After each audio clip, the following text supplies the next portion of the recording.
The last stop, Jacob Morgan had driven the same bus route for 27 years, watching life pass by through his windshield. His days were a blur of familiar faces, predictable turns, and the quiet ache of regret. He had never taken chances, never strayed from routine. Life was safe, but it wasn't living.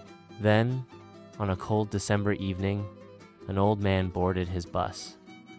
He wore a wrinkled suit and carried a leather-bound book under his arm. Instead of taking a seat, he stood beside Jacob. "Mind if I ride up front?" he asked. Jacob shrugged. "Suit yourself." The old man studied him. "You ever wonder where you'd be if you'd made different choices?"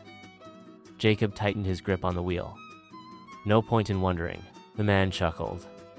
"Funny how the biggest regrets aren't the things we did, but the things we didn't do." Before Jacob could reply, the man placed the book in his lap. "Take a look." Jacob hesitated, then opened it. Suddenly, he wasn't in the bus anymore. He was 22, standing at a crossroads. In one life, he saw himself boarding a train to Chicago, chasing his dream of becoming a writer. In another, he watched himself holding his newborn daughter, a child he never had in reality. In a third, he stood on a sunlit beach in Greece, a woman's hand in his Clara, the one he'd loved but never pursued. Each page showed a different path, a different hymn. His throat tightened.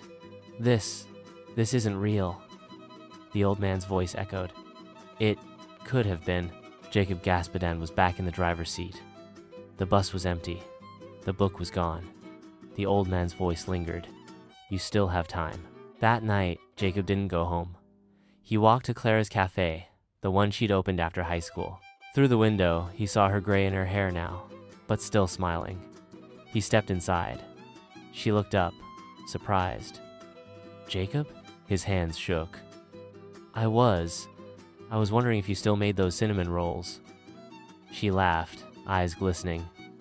"Took you long enough to ask." A year later, Jacob sold his tiny apartment. He married Clara, bought a small RV, and finally wrote that novel, the one he'd been too afraid to start. On the first page he wrote, "For the man I almost wasn't brave enough to become, because sometimes the only thing standing between us and the life we want is us." Subscribe for more heartwarming and motivational stories. Like, if this made you rethink your choices, comment below. What's one thing you'd do differently if you had the courage?